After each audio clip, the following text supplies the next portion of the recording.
Hello friends, welcome back to our new video. और आज के इस वीडियो में हम बात करने वाले हैं ईस्ट इंडिया कंपनी के बारे में। एक्चुअली हमने अभी लास्ट वीडियो जो कवर किया है उसमें हमने बात करी थी पुर्तगाली और डच के बारे में कि कैसे उनका इंडिया में अराइव हुआ और कैसे उनका डिक्लाइन हुआ, यानी कि वो कैसे इंडिया में आए और कैसे उन दोनों डच हो या पुर्तगाली, इन दोनों का कैसे अंत हुआ, उन सब चीज़ों के बारे में मैंने आपको बता दिया था।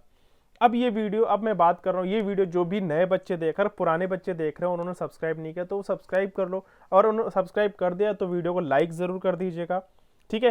नेक्स्ट, जो भी बच्चे नए हैं इस वीडियो पर और जो भी अपनी मॉडर्न हिस्ट्री, पॉलिटी, ज्योग्राफी, अगर जीएस स्ट्रॉन्ग करना चाहते हैं, वो आईएएस लेवल तक का अगर कंसेप्ट अपना क्लियर करना चाहते हैं, तो उस चैनल को ज़रूर सब्सक्राइब कर लो और उनके साथ शेयर करो जो कि यूपीएससी एग्जाम्स देना चाहते हैं या पढ़ाई कर रहे हैं। ठीक है। तो अब मैं इस वीडियो में बात करने वाला हूँ ईस्ट इंडिया कंपनी के बारे में। अब एक चीज क्लियर करता हूं मैं आपके माइंड से। ईस्ट इंडिया कंपनी जब भी आपके माइंड में, मतलब इस ये नाम आता है, अगर ये नाम आप कहीं सुनते हो, नहीं कहीं ये नाम पढ़ते हो ईस्ट इंडिया कंपनी, तो ईस्ट इंडिया कंपनी से आपके माइंड में एक ही चीज क्लिक करती होगी, वो होगी ब्रिटिशर्स, यानी कि अंग्रेज। ईस्ट इंडिया कंपनी यानी कि ब्रिटिशर्स। तो मैं आपसे बस एक चीज कहना चाहूंगा कि जो ईस्ट इंडिया कंपनी है ना, ये एक ब्रिटिशर्स के लिए नहीं है, सिर्फ एक स्पेसिफिक ब्रिटिशर्स के लिए नहीं है। ईस्ट इंडिया कंपनी क्या है इसके बारे में मैं आपको बताने वाला हूं, और कुछ कंसेप्ट्स हैं जो कि मैं इसमें क्लियर करूंगा, और बहुत सारी चीज़ों, कुछ बेसिक कंसेप्ट्स हैं जो कि आपके आने वाले जो और सेशंस होंगे उनमें मैं मदद करने वाले हैं। ठीक है। तो मैं आगे चलता हूं। अब इस वीडियो को शुरू करने से पहले, या फिर जो मैं स्टार्टिंग कर रहा हूं, उसमें मैं आपको एक कंसेप्ट ये क्लियर करने वाला हूं कि आप एक दो नाम सुनते हो, अभी एक नाम आपने अगर लास्ट वीडियोस देखे उनमें एक नाम सुना होगा, फैक्ट्री। ठीक है। एक नाम सुना होगा फैक्ट्री और एक नाम होता है कंपनी। ठीक है। तो मैं आपसे यह कहना चाहूंगा कि फैक्ट्री और कंपनी दोनों अलग अलग चीज हैं। ठीक है। फैक्ट्री मैंने आपको बताया था कि जब वास्को डी गामा इंडिया आए थे, यानी कि पुर्तगाली। ठीक है। ये चीज मैंने आपको बताई, और मैंने आपको यह बताया था कि पुर्तगालियों ने अपनी सबसे पहली जो फैक्ट्री सेटअप करी थी, वो सेटअप करी थी 1503 में कोचीन में। फैक्ट्री सेटअप करने का मतलब मैंने आपको यह भी बताया था कि जब भी आपके दिमाग में फैक्ट्री नाम आता है तो आपका आता होगा कि कोई ऐसी फैक्ट्री जहां पर कोई चीज मैन्युफैक्चर हो रही हो। मैंने आपको ये चीज क्लियर करी थी, लेकिन मैंने आपको यह बताया था कि फैक्ट्री का मतलब यहां पर सिर्फ ये नहीं है कि कोई भी चीज उस फैक्ट्री में मैन्युफैक्चर हो रही है, कोई स्टील कुछ ऐसा नहीं था, वहां कोई चीज मैन्युफैक्चर नहीं होती थी। फैक्ट्री का मतलब यह था कि वहां पर जो पुर्तगाली आए, उन्होंने इंडिया में जब आए, उन्होंने चीजें देखी, एक्सप्लोर किया, कोई भी चीज खरीदी, कोई भी अपना ट्रेड करने लगे, कुछ भी काम करने लगे, कुछ भी अर्निंग करी, उस अर्निंग से क्या किया, उन्होंने आकर इंडिया में एक स्टोर रूम ले लिए, 2 कमरे रेंट पे ले लिए, जहां पर वो अपना सामान रखने लग गए, जहां पर उन्होंने अपना एक छोटा सा किराए का घर बना लिया, उसको एक फैक्ट्री मेंशन किया था। ये चीज मैंने बहुत अच्छे से आपको क्लियर करी थी लास्ट वीडियो में। ठीक है। ये चीज आपकी क्लियर हुई। ठीक है। अब क्या हुआ, अब मैं बात कर रहा हूं यूरोप की। ठीक है। अब एक चीज देखो, आप यहां पर मैं वर्ल्ड मैप लगाना भूल गया हूं, तो अगर मैं आपसे ये कहूं कि इधर देखो, ये एक पूरा वर्ल्ड मैप है, इधर अपना इंडिया था, तो मैंने आपको बताया था इधर साइड यूरोप था, और यूरोप से वास्को डी गामा जो आए थे इस साइड आए थे, इस साइड ये ईस्टर्न कोस्ट था और ये वेस्टर्न कोस्ट था, मैंने आपको ये भी बताया था। तो जब वो यूरोपियंस में कौन कौन आ रहा था, यूरोपियंस में सभी आ रहे थे, जैसे कि डच, फ्रांस, ठीक है, ब्रिटिशर्स, पुर्तगाली, ये सभी यूरोपियंस में आ रहे थे। ठीक है। तो जब ये लोग यहां से आए थे, ये इंडिया इस यूरोप के ईस्ट साइड में पड़ रहा था, ये ईस्ट साइड में इंडिया यूरोप के पड़ रहा था, इसीलिए इसको कहा गया, इस जब यहां से कोई भी कंपनी इंडिया आ रही थी तो इसलिए उसका नाम रख दिया गया इंडिया, ईस्ट इंडिया कंपनी। अब ईस्ट इंडिया कंपनी इसलिए रख दिया गया क्योंकि ये जो इंडिया है, यूरोप से आने पर, यूरोप से जब पानी के रास्ते इंडिया आया जा रहा था, अब यूरोप से चाहे वो पुर्तगाली आए, चाहे फ्रांस आए, चाहे ब्रिटिशर्स आए, चाहे डच आए, कोई भी आए, अगर वो लोग पानी के रास्ते इधर से आएंगे, ईस्ट की तरफ पड़ता है इंडिया, उनको सबसे पहले इधर से ईस्ट की तरफ पड़ा, इसलिए उन्होंने, और कोई भी कंपनी आई, मतलब चाहे वो डच की कंपनी, चाहे फ्रांस की कंपनी, चाहे पुर्तगाली, चाहे ब्रिटिश, कोई भी कंपनी आई, तो इसलिए इस जगह इस चीज का नाम रख दिया ईस्ट इंडिया कंपनी। बहुत अच्छे से मैं बार बार रिपीट कर, इसलिए इसका नाम रखा गया ईस्ट इंडिया कंपनी। ओके। तो मैं आपको बस ये बता रहा था कि कोई भी कंपनी यूरोप से अगर इंडिया आ रही ईस्ट साइड, इसलिए उसको ईस्ट इंडिया कंपनी कहा गया है। ठीक है। अब एक और चीज, ऐसा नहीं है कि अगर ईस्ट इंडिया कंपनी का नाम है तो ब्रिटिश ईस्ट इंडिया कंपनी होगी, नहीं। अगर चाहे डच आएगी तो डच ईस्ट इंडिया कंपनी, अगर फ्रांस आएगी तो फ्रांस ईस्ट इंडिया कंपनी, पुर्तगाल आएंगे तो पुर्तगाल ईस्ट इंडिया कंपनी, ब्रिटिश आएंगे तो ब्रिटिश ईस्ट इंडिया कंपनी, ठीक है। तो हर एक अपनी अपनी ईस्ट इंडिया कंपनी है। दूसरी चीज, फैक्ट्री और कंपनीज में क्या डिफरेंस है। फैक्ट्री मैंने आपको बता दिया ना कि एक इट्स टाइप ऑफ स्टोरेज, ठीक है। अब फैक्ट्री सेटअप जब भी कोई करता है, मतलब कि वही कि अभी कोई एक स्टोर रूम ले रखा है या कोई रेंट पे रूम ले रखे हैं जहां पे एक बंदा आया अपना किराए पे सामान वगैरह इकट्ठा करके, एक फैक्ट्री टाइप उसको नाम दिया और उसने सेटअप किया, तो उसकी कोई लीगल एंटिटी नहीं है, उसको कोई गवर्नमेंट से रजिस्ट्रेशन नहीं करवाना है, उसको कोई लीगल काम नहीं करना है, मतलब लीगली नहीं है ये चीज़ें कि भाई मुझे गवर्नमेंट को हर एक चीज़ देनी है, लीगल रजिस्ट्रेशन करवाना है इस कंपनी का, ऐसा कुछ नहीं था, ठीक है। और कोई फैक्ट्रीज के कोई रूल्स एंड रेगुलेशंस नहीं होते हैं। लेकिन कंपनी की एक लीगल एंटिटी होती है। लीगल एंटिटी का मतलब एक प्रॉपर नाम होता है, उसका रजिस्टर्ड नाम होता है, गवर्नमेंट के द्वारा करवाना पड़ता है कि भाई ये एक कंपनी है जो कि आपके इंडिया में आके ट्रेड करेगी, इस कंपनी का नाम प्राइवेट लिमिटेड एक्सेट्रा एक्सेट्रा है, ठीक है। और उस कंपनी में प्रॉपर मीटिंग्स भी होती हैं, वहाँ के डायरेक्टर्स भी होते हैं, वहाँ के कुछ रूल्स एंड रेगुलेशंस होते हैं जो कि आपको करने पड़ते हैं, निभाने पड़ते हैं, ठीक है। तो ये एक डिफरेंस होता है फैक्ट्रीज और कंपनीज में। आई होप आपको बहुत अच्छे से क्लियर हो गया होगा, ठीक है। अब बात करते हैं कॉन्सेप्ट नंबर 1 की। कॉन्सेप्ट नंबर 1 ये था हमारा कि अगर मैं बात करूं 1600 से पहले की या 1600 में और 1600 के बाद की, तो सबसे पहले मैं आपसे बात कर रहा हूं 1600 से पहले की कहानी क्या थी। If we talk about before 1600 then all the factories, मतलब ये था कि 1600 से पहले इंडिया में आकर जितनी भी फैक्ट्री सेटअप हुई थी, तो उसमें क्या सीन था कि जो भी फैक्ट्री सेटअप हुई थी, जो भी लोग आए थे, ब्रिटिशर्स आए, चाहे फ्रांस आए, चाहे डच आए, जो भी आए, ईस्ट इंडिया कंपनी यानी कि यूरोप से जो भी लोग इंडिया आए उन्होंने अपनी फैक्ट्री सेटअप करी। तो उसमें यह था कि जो भी अपनी फैक्ट्रीज अपने अपने लेवल पे ट्रेड कर रही हैं, कमाई कर रही हैं, जो भी पैसा वो कमा रहे हैं, ठीक है, तो उस पैसे का वो सारा का सारा पैसा अपने पास रख सकते हैं। यानी कि मतलब इन शॉर्ट अगर मैं आपसे कहूं कि हर एक बिजनेसमैन आया, एक बिजनेसमैन कहीं भी बिजनेस कर रहा है, वो कमाई कर रहा है और वो कमाई करके सारा का सारा पैसा अपने पास रख रहा है। उसमें था कि ये कॉन्सेप्ट था कि सारी फैक्ट्रीज अपना अपना पैसा अपने अपने पास रख रही थी। और वो बात थी फैक्ट्रीज की, जब 1600 से पहले फैक्ट्रीज जितनी भी सेटअप हुई थी, ना कि कंपनी। मैं अगर फैक्ट्रीज और कंपनी में डिफरेंस बता दिया तो आप याद रखना, तो जितनी भी फैक्ट्रीज सेटअप हुई थी, ठीक है। अब मैं बात कर रहा हूं इन और आफ्टर, यानी कि 1600 में या 1600 के बाद की जितनी भी फैक्ट्रीज थी, इसमें क्या हुआ। इसमें हुआ कि 1600 में या 1600 के बाद की जितनी फैक्ट्रीज थी, ठीक है, उसमें क्या हुआ कि ब्रिटेन ने अपनी उन फैक्ट्रीज के ऊपर एक कंपनी सेटअप कर दी।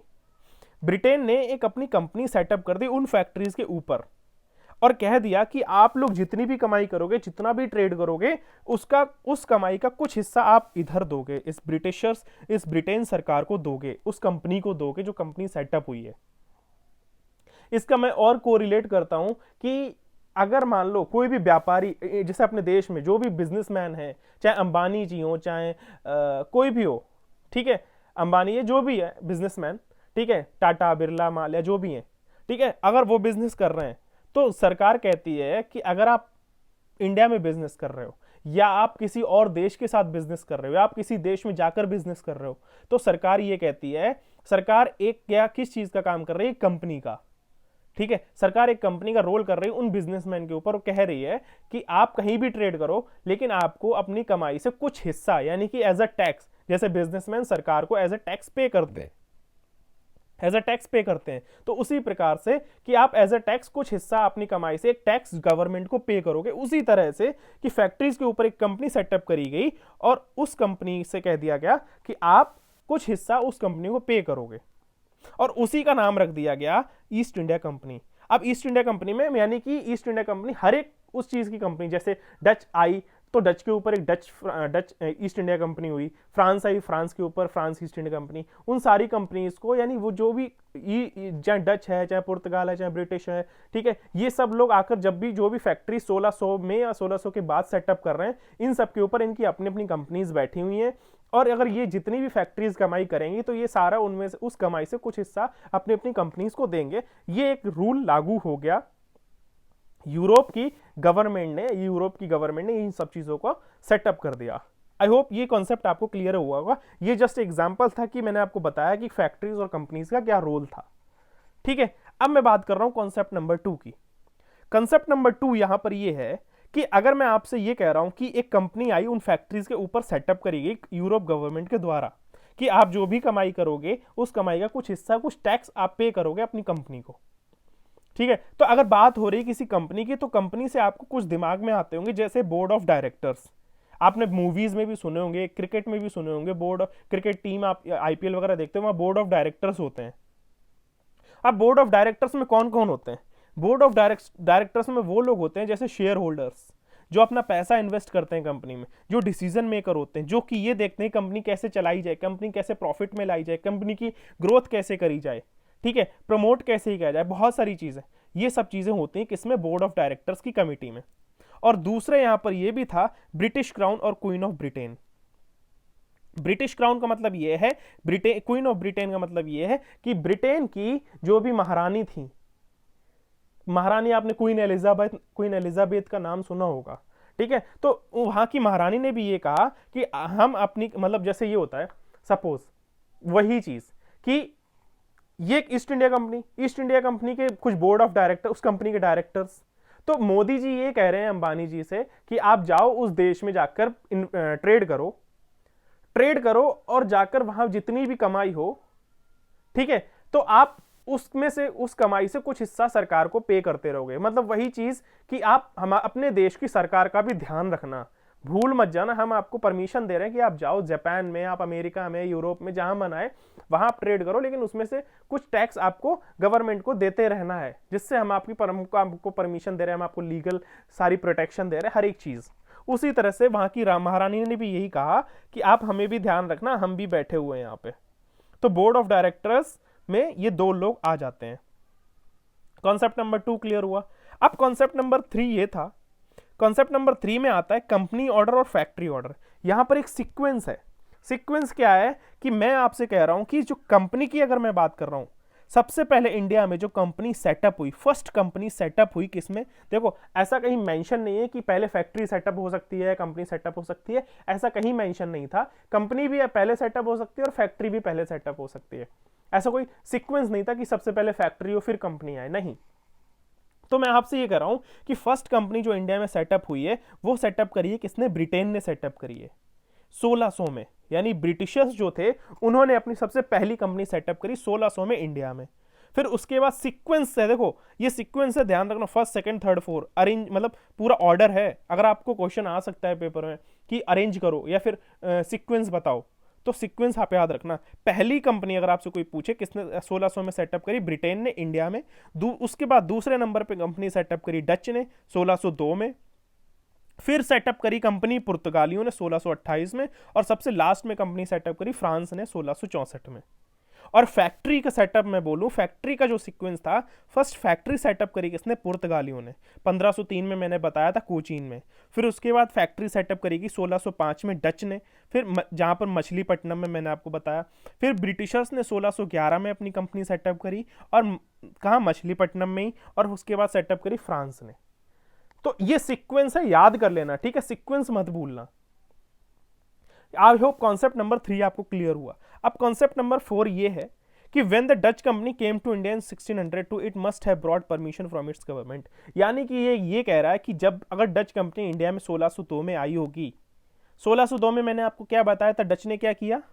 अपनी first company setup, sorry second number पे डच ने 1602 में अपनी कंपनी सेटअप करी थी। तो जब डच कंपनी इंडिया में आकर सेटअप हो रही थी, तो ऑब्वियसली वो अपनी गवर्नमेंट से परमिशन लेकर आई होगी।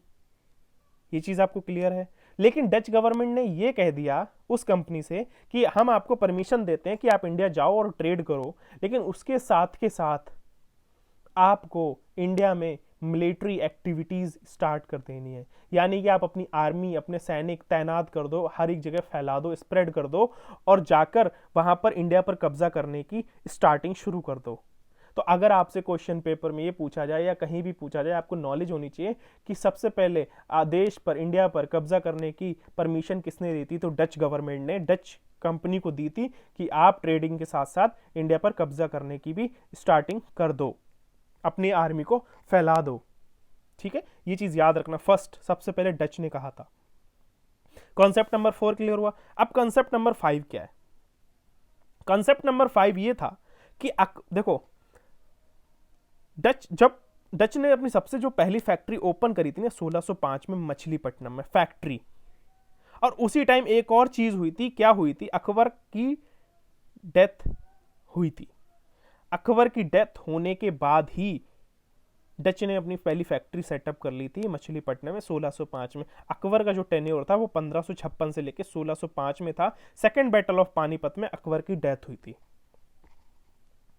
ठीक है, तो first company of the Britishers was open in 1600। मैंने आपको ये बताया। अब डच ने सबसे पहली फैक्ट्री 1605 में मछलीपट्टनम में ओपन करी, ये चीज क्लियर है। अब क्या हुआ? अब एक चीज फ्लैशबैक में चलते हैं। फ्लैशबैक में मैंने आपको एक चीज वापस से बताई थी। हमेशा एक चीज आपको रिमाइंड होगी कि 1717 की बात है, फर्रुख सियार की, जब ब्रिटेन से एक डॉक्टर आया था। फर्रुख सियार जब बीमार पड़े थे, उस डॉक्टर ने फर्रुख सियार का इलाज किया था और फर्रुख सियार ने खुश होकर एक पैमाना इशू कर दिया था ब्रिटिशर्स के लिए। एक कुछ फायदेमंद चीजें इशू करी थी, ऐलान करी थी। वो ये बहुत सारी चीजें करी थी, जिसमें एक चीज ये थी कि आप बंगाल में जाकर फ्री ट्रेडिंग कर सकते हो। ठीक है, ये चीज हुई थी। तो ब्रिटिशर्स ने अपनी पहली कंपनी कब ओपन करी थी? 1600 में।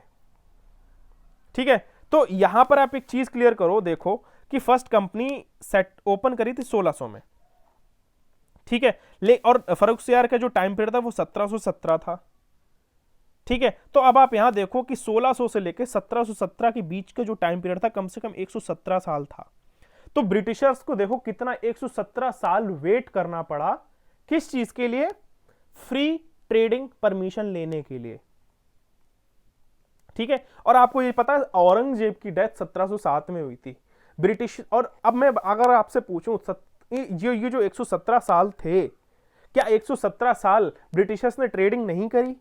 ब्रिटिशर्स ने कुछ नहीं किया? तो मैं कहूंगा नहीं, ब्रिटिशर्स ने बहुत कुछ किया। जैसे कि ब्रिटिशर्स, देखो ब्रिटिशर्स की इतनी हिम्मत, 1707 में औरंगजेब की डेथ हुई, लेकिन उससे पहले औरंगजेब थे, यानी कि 1600 से लेकर 1707 इस टाइम पीरियड में औरंगजेब थे। उसके बाद बहादुर शाह आए थे, औरंगजेब की डेथ के बाद उनके बेटे बहादुर शाह बने थे। ठीक है, तो जब इंडिया में ब्रिटिशर्स आए तो ब्रिटिशर्स को ये चीज बहुत अच्छे से पता थी कि इस पूरे इंडिया में मुगल एम्पायर बहुत बड़ा साम्राज्य है जो बहुत पावरफुल है। इवन औरंगजेब बहुत ज्यादा पावरफुल था। ठीक है, तो ब्रिटिशर्स मुगल एम्पायर की ताकत से वाकिफ थे और वो अंदर नहीं घुस रहे थे। और जैसे ही औरंगजेब की डेथ हुई, मतलब और जैसे ही ब्रिटिशर्स वेट कर रहे थे कि इस मुगल एम्पायर पे कैसे भी कुछ ऐसा हो, कुछ भी ऐसी गलती हो, कुछ भी ये मुगल एम्पायर कमजोर पड़े और उसी कुछ ऐसी चीजों का, मौकों का फायदा उठाकर हम इंडिया के अंदर घुस जाएंगे। ठीक है, तो लेकिन जब तक वो 117 साल, जब तक फर्रुख सियार ने उस फरमान को इशू नहीं किया था फ्री ट्रेडिंग का बंगाल में, तब तक वो जो 117 साल थे उसमें क्या था? ब्रिटिशर्स ने जो इंडिया के कोस्टल एरियाज थे ना, ये वाले जो कोस्टल एरियाज इधर साइड, यहां पर आकर अपनी सारी फैक्ट्री सेटअप करी थी और यहां पर इन कोस्टल एरियाज में रहकर फैक्ट्री सेटअप कर कर वो इंडिया के साथ ट्रेडिंग कर रहे थे। जैसे कि एग्जांपल मैं आपको दूं, मछलीपट्टनम बंगाल में पड़ रहा था। ठीक है, दूसरी फैक्ट्री उन्होंने सूरत में सेटअप करी थी जो कि गुजरात में, जो वो भी कोस्टल एरिया में थी 1613 में। ठीक है, और फिर पुर्तगाली यानी थर्ड फैक्ट्री जो पुर्तगालियों ने सेटअप करी थी कोचीन में 1503 में। डच ने अपनी सबसे पहली फैक्ट्री ओपन करी थी मछलीपट्टनम में, फिर मद्रास में सेटअप करी थी, फिर पुलिकट में सेटअप करी थी। ठीक है, तो आप ये सारी फैक्ट्रीज देखो, चाहे पुर्तगाल हो, चाहे डच हो, चाहे ब्रिटिशर्स हो, ये सारे यूरोपियंस कहां सेटअप कर रहे थे? कोस्टल एरियाज में, और वहां पर रह के ये ट्रेडिंग कर रहे थे इंडिया के अंदर। ठीक है, तो ये सारी फैक्ट्रीज कहां ओपन थी? कोस्टल एरियाज में। और ब्रिटिशर्स न्यू दैट कि मुगल्स आर वेरी पावरफुल, इनसे पंगा लेने का मतलब तबाही। तो जब तक वो एक गलती, एक कमजोर होने का, मुगल एम्पायर कमजोर होने का वेट कर रहे थे, और उन्होंने 117 साल वेट किया, यानी 1600 से लेकर 1717, जब तक फर्रुख सियार ने उस फरमान को इशू नहीं किया था। ठीक है, औरंगजेब की मौत जैसे ही हुई, जैसे ही मुगल एम्पायर कमजोर पड़ने लगा, और फर्रुख सियार बहादुर शाह ये सब आए, ठीक है, उसके बाद ये जो मुगल एम्पायर कमजोर पड़ा और वैसे ही ब्रिटिशर्स इंडिया के अंदर घुसना स्टार्ट कर दिया उन्होंने। ये चीज यहां तक आपको बहुत अच्छे से चीजें क्लियर हुई होंगी, और अगर कुछ आपको समझ में नहीं आए तो आप कमेंट जरूर कर देना। अब नेक्स्ट कहानी स्टार्ट और होती है, एक और कॉन्सेप्ट, एक और कहानी छोटी सी, और वो कहानी ये थी, ये बंदा आप देख रहे हो, ये जॉन मिल्डन हॉल। जॉन मिल्डन हॉल एक आम इंसान था, एक ब्रिटिश का आदमी था और वहां की सरकार ने उसको बुलाकर कहा कि एक काम करो, आप जाओ कहाँ, मेडिटेरियन सी के आसपास उस रीजन में जाओ, भूमध्य रेखा, सॉरी हिंदी में नहीं पता क्या बोलते हैं, बट मेडिटेरियन सी है, उस रीजन में आप जाओ और वहां जाकर देखो और पता करो क्या वो एरिया, वो रीजन ट्रेडिंग करने के लिए सही है क्या। लेकिन ये बंदा मेडिटेरियन सी ना जाकर ये कहां पहुंच गया, ये पहुंच गया इंडिया 1599 में, और जाकर मिला अकबर से। तो कभी भी आपसे क्वेश्चन पूछा जाए कि सबसे पहले इंडिया अगर कोई आया था, मतलब आप ये देखो 1599 में ये मेडिटेरियन सी के उस रीजन में ना जाकर ये इंडिया पहुंच गया और जाकर अकबर से मिल लिया, ठीक है। और ये देखो जब अकबर से जाकर मिला उस टाइम तो ब्रिटिशर्स की कोई भी फैक्ट्री भी सेटअप नहीं हुई थी इंडिया में, कोई सिंगल फैक्ट्री भी इंडिया में सेटअप नहीं थी, तब भी ये सबसे पहले जाकर अकबर से 1599 में मिलकर आ गया था, ठीक है। यहां तक आपको पता चल गया। अब इस बंदे को देखो, ये क्या था, 1600 की बात है जब ब्रिटेन की जो क्वीन थी, क्वीन एलिजाबेथ, इन्होंने क्या किया था, इन्होंने परमिशन दे रखी थी किसको, ब्रिटिश ईस्ट इंडिया कंपनी, यानी कि ब्रिटिश की बात करूं, ब्रिटिश ईस्ट इंडिया कंपनी को, यानी कि ये परमिशन दे रखी थी कि तुम जाओ और इंडिया में ट्रेड करो, और मैं तुम्हें 15 साल तक की कम से कम गारंटी दे रही हूं कि तुम्हें सारे राइट्स दिए जा रहे हैं इंडिया में ट्रेड करने के, मैं ब्रिटेन से और कोई कंपनी नहीं भेजूंगी तुम्हें टक्कर देने के लिए, तुम ही अपना ट्रेड करो, तुम ही कमाई करो। ये क्वीन एलिजाबेथ ने परमिशन दे दी थी। और क्वीन एलिजाबेथ का, यानी कि आप देखो 1600 में क्वीन एलिजाबेथ ने परमिशन दी थी, 1600 से लेकर 1615 तक का इनको ऑर्डर मिल गया था कि आप ही, आपकी कंपनी रूल करेगी इंडिया पे, एज ए ट्रेड करेगी, ठीक है। लेकिन इन क्वीन एलिजाबेथ की डेथ हो गई थी 1603 में। उसके बाद इनके जो बेटे बने उस ब्रिटेन के राजा प्रिंस जेम्स, ठीक है, ये विलियम हॉकिंस हैं, ठीक है। तो प्रिंस जेम्स ने क्या किया, अपने एक बंदे को बुलाया और ये फर्स्ट किंग बने, ठीक है, वहां के, और अपने एक बंदे को बुलाया और ब्रिटिशर्स टू, और उन्होंने इंडिया भेजा और कहा जाकर देखो इंडिया के ट्रेडिंग में, इंडिया में जाकर ट्रेड रेट कैसा चल रहा है, व्यापार कैसा चल रहा है, वहां की हर एक खबर आकर मुझे दो। ये बात है 1608 में। 1608 में ये बंदा विलियम हॉकिंस, और जो बंदा भेजा गया था ना प्रिंस जेम्स के द्वारा, उसका नाम ही था विलियम हॉकिंस। इसका नाम, ये जो प्रिंस जेम्स ने जो बंदा भेजा था इंडिया जाकर, जाकर आप व्यापार देखो, वहां की हर एक खबर लाकर मुझे दो, और उस बंदे का नाम था विलियम हॉकिंस। और ये 1608 में इंडिया पहुंचा था, और 1608 के बाद 1613 में इंडिया में ही इसकी डेथ हो गई थी, ठीक है। और 1613 में जब इसकी डेथ हो गई, यानी 1608 में, और जब प्रिंस जेम्स राजा बने थे तो 1605 से लेके 1603 में तो क्वीन एलिजाबेथ की डेथ हो गई थी, यानी उसके बाद जो राजा बना वो प्रिंस जेम्स। और प्रिंस जेम्स जिस टाइम पीरियड में राजा बने, उस टाइम मुगल एम्पायर, इंडिया में जो मुगल एम्पायर के राजा थे वो थे जहांगीर, ठीक है। तो यहां तक की कुछ चीजें थी, अब हम इसके आगे भी नेक्स्ट वीडियो में कंटिन्यू करेंगे। इस वीडियो में हमने बहुत सारी चीजें पढ़ ली हैं और आपको बहुत सारे कॉन्सेप्ट्स क्लियर हो गए होंगे, ठीक है। तो अगर आपको कुछ भी समझ में नहीं आया तो आप कमेंट जरूर कर देना। मिलते हैं नेक्स्ट वीडियो में, तब तक के लिए हैव अ गुड डे, जय Hind, bye bye, and guys please support our channel, it's my request.